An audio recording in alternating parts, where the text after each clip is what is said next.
Does anyone else seek recognition? The gentleman from Texas. Thank you, Mr. Chairman. We've been here now for almost 3 hours discussing this matter, and I think that indicates that members on both sides of the aisle of this committee feel like it's important. One of the reasons I'm on this committee is I'm passionate about getting to the truth of matters.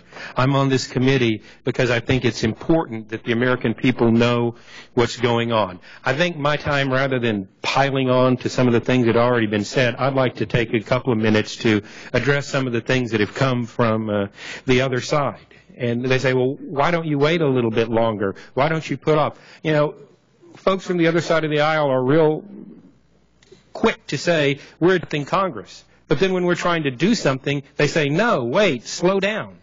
And I just find that to be wrong. You know, we've been working on Fast and Furious investigation for a year now. This subpoena has been in place for the better part of a year. And the Attorney General has had every opportunity in the world to voice his objections and comply. But instead, we wait until the last hour and say, well, give us some more time, or you bring out something like executive privilege. Now, you know, it's been 30 years since I'm in law school, but my understanding and recollection from law school, and has been verified by some of the other folks speaking here today, executive privilege is rightfully very narrow. It's there to protect the inner debates within the White House, give people the freedom to speak freely to the president without fear of reprisal. But if we take executive privilege down to internal discussions within every government agency, we might as well pack this committee up and go home, because there's nothing to be investigating. We need to be looking into what the government decision-making process is within some of these agencies, so we can develop laws and policies to ensure that it's better.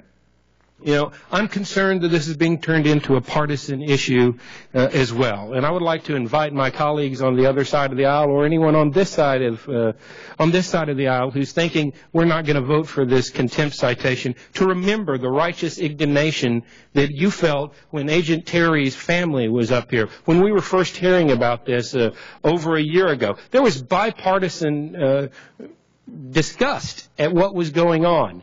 But now, in order to protect, I think, a political appointee, we're circling the wagons and drawing this along party lines. And that's not right. Remember the promises that were made in this room to Terry's family. We would not rest until we got to the bottom of this. Well, we may not be resting, but we sure are taking our good time about it. You also hear from the other side of the aisle, well, maybe we should have hearings about strengthening and tightening gun control laws. I think that's a red herring and a non sequitur.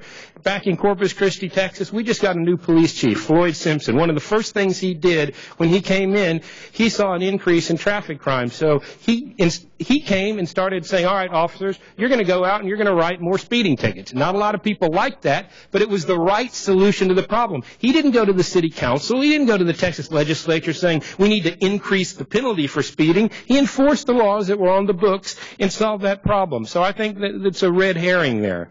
You know, this committee has a constitutionally mandated duty to conduct oversight and to inform the legislative function. We must take action in response to the Justice Department's failure to cooperate in our investigation in Fast and Furious. Taxpayers who footed the bill for this operation have a right to know what went on. The families of the fallen have a right to know.